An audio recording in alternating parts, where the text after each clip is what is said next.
வணக்கம். நான் உங்கள் கௌசி. இன்னைக்கு என்னோட குரல்ல ஒரு தலைவரோட வரலாற தெரிஞ்சுக்கலாமா? வாங்க. இன்னைக்கு நாம பார்க்க போறது வெறும் ஒரு மனிதரோட வரலாற்று பதிவு மட்டும் இல்லை.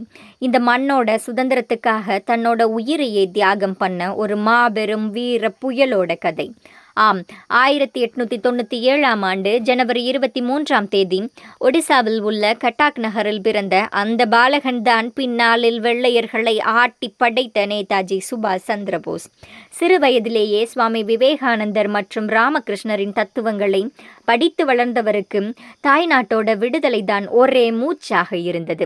கல்கத்தா பிரசிடென்சி கல்லூரியில் படிக்கும் போது இந்திய மாணவர்களை இழிவுபடுத்தி பேசிய பேராசிரியர் ஓட்டன் என்பவரை எதிர்த்து நின்னதுல இருந்தே அவரோட புரட்சி தீ கொழுந்து விட்டு எரிய தொடங்கியது.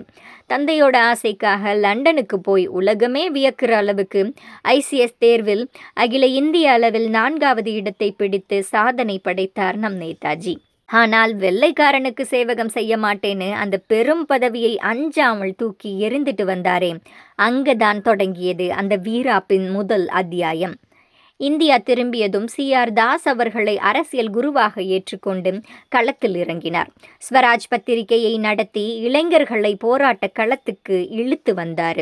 1928ஆம் ஆண்டு கல்கத்தா காங்கிரஸ் மாநாட்டில் முழு இராணுவ சீருடையில் காங்கிரஸ் தொண்டர் படை தலைவராக அவர் அணிவகுத்து வந்த கம்பீரம் பிரிட்டிஷ் அதிகாரிகளின் நெஞ்சில் பீதியை வரவழைத்தது. மாண்டலே சிறையில் அடைக்கப்பட்டு கடுமையான காசநோயால் பாதிக்கப்பட்ட போதும் அவரோட மன உறுதி கொஞ்சம் கூட தளரவே இல்லை. 1938 மற்றும் 1939இல் காங்கிரஸ் கட்சியின் தலைவராக தேர்ந்தெடுக்கப்பட்டார்.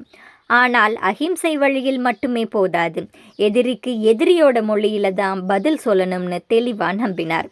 காந்தியடிகளோடு கருத்து வேறுபாடு வந்தபோது அஞ்சாமல் தலைவர் பதவியை விட்டு வெளியேறி ஃபார்வர்டு பிளாக் அமைப்பை உருவாக்கி இடதுசாரி சிந்தனையாளர்களை ஒருங்கிணைத்தார். 2ஆம் உலகப் போர் வந்ததை சாதகமாக பயன்படுத்திக்க நினைக்கிறாருன்னு பயந்த பிரிட்டிஷ் அரசு அவரை அவரோட சொந்த எல்ஜின் சாலை வீட்டிலேயே சிறை வைத்தது. ஆனால் சிங்கத்தை கூண்டில் அடைக்க முடியுமா? 1941 ஜனவரி 17 நள்ளிரவு ஜியாவுதீன் என்ற பஷ்தூன் காப்பீட்டு முகவர் போல வேடம் மாறி தனது மருமகன் சிசிர்குமார் போஸின் உதவியோடு காரில் தப்பித்தார் நம் நேதாஜி. பெஷாவர், ஆப்கானிஸ்தான், மாஸ்கோன்னு பனி படர்ந்த பாதைகள் வழியா இத்தாலிய பாஸ்போர்ட்டை பயன்படுத்தி ஜெர்மனியை அடைந்தார். தாய் நாட்டின் சுதந்திரத்திற்காக பல வடிவங்களை எடுத்து ஆங்கிலேயர் நெஞ்சில் பீதியை கிளப்பிய மாறு வேடங்களில் வல்லமை படைத்த இணையற்ற மாயாவி நேதாஜி. ஜெர்மனியில் ஃப்ரீ இந்தியா சென்டர் மற்றும் ஆசாத் ஹிந்த் ரேடியோவை தொடங்கி அவரோட கம்பீர குரல் ஒலித்த போது டெல்லியில் இருந்த பிரிட்டிஷ் அரசாங்கம் நடுங்கி போனது. வட ஆப்பிரிக்கா போர்க்களத்தில் ஜெர்மனியால் சிறைபிடிக்கப்பட்ட 3000 இந்திய போர்க்கைதிகளை ஒன்று திரட்டி இந்தியன் லீஜியன் படையை உருவாக்கினார். அங்கிருந்த இந்திய வீரர்கள்தான் அவரை முதலில் நேதாஜி, அதாவது மரியாதைக்குரிய தலைவர்னு அன்போடு அழைத்தார்கள். அடால்ஃப் ஹிட்லரையே நேரில் சந்தித்து பேசி அதிர்வலைகளை உருவாக்கியவர் நம் நேதாஜி. ஜெர்மனியின் உதவி போதுமானதாக இல்லைன்னு உணர்ந்ததும் 1943இல் ஜெர்மன் நீர்மூழ்கி கப்பலில் புறப்பட்டு ஆப்பிரிக்கா நன்னம்பிக்கை முனையை கடந்து நடுக்கடலில் ஆபத்தான முறையில் ஜப்பானிய நீர்மூழ்கி கப்பலுக்கு மாறினார். சுற்றிலும் எதிரிகள், அலைகள் கொந்தளிக்கும் கடல். ஆனால் நெஞ்சுக்குள்ள தாய்நாட்டோட விடுதலை தீ. தென்கிழக்கு ஆசியாவுக்கு வந்து ராஷ்பிஹாரி போஸ் தொடங்கி நலிவடைந்திருந்த இந்திய தேசிய இராணுவத்தை கையில் எடுத்தார். எனக்கு இரத்தத்தை தாருங்கள், உங்களுக்கு சுதந்திரத்தை தருகிறேன்னு அவர் முழங்கிய போது பல லட்சம் இந்தியர்கள் தங்களோட சொத்து சுகம் எல்லாத்தையும் தியாகம் பண்ணிட்டு இராணுவத்தில் வந்து குமிஞ்சாங்க. கேப்டன் லட்சுமி தலைமையில் ஆசியாவிலேயே முறையாக ராணி லக்ஷ்மி பாய் படைப்பிரிவு என்ற பெண்களுக்கான சிறப்பு படையை உருவாக்கி உலகிற்கே புரட்சியை அறிமுகப்படுத்தினார் நம் நேதாஜி.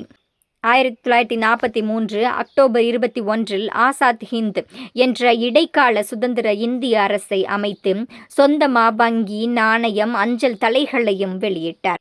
நேதாஜியின் தளபதி அபேத் ஹசனால கையில் எடுக்கப்பட்டு நேதாஜியின் கம்பீர குரலில் ஜெய் ஹிந்த்னு ஒலித்த போது அகில இந்தியாவையே அதிர வைத்த சுதந்திர மந்திரமா ஜெய் ஹிந்த் மாறுச்சு. வெறும் வாழ்த்து சொல்லா இல்லாம ஜாதி மதம் மொழியை கடந்து அத்தனை இந்தியர்களையும் ஒரே புள்ளியில் இணைத்த அந்த முழக்கம்தான் இன்னைக்கும் நம்ம தேசிய கொடியை உயர்த்தும் போது நம்ம ரத்தத்தை கொதிக்க வைக்கிறது. டெல்லி சலோன்ற ஒரே முழக்கத்தோட ஜப்பானிய படைகளோட சேர்ந்து பர்மா வழியா இந்திய எல்லைக்குள் நுழைந்தார். மணிப்பூர் மண்ணில் நம்ம மூவர்ண கொடியை ஏற்றினார். காந்தியடிகளை ரேடியோ மூலமா அழைத்து முதலில் தேசப்பிதா என்று அழைத்து ஆசி பெற்றார். ஆனால் இயற்கை செய்த சதி, போதிய உணவு மற்றும் ஆயுதமின்மை, கொடூரமான மழை, அதன்பின் போரில் ஜப்பானோட வீழ்ச்சி, படைகள் பின்வாங்க வேண்டிய துரதிருஷ்டவசமான நிலைமை வந்தது. 1945ஆம் ஆண்டு ஆகஸ்ட் 18 தைவானில் நடந்த அந்த விமான விபத்தில் நேதாஜி படுகாயமடைந்து மறைந்து விட்டார் என வரலாற்று ஏடுகள் சொல்லுகிறது.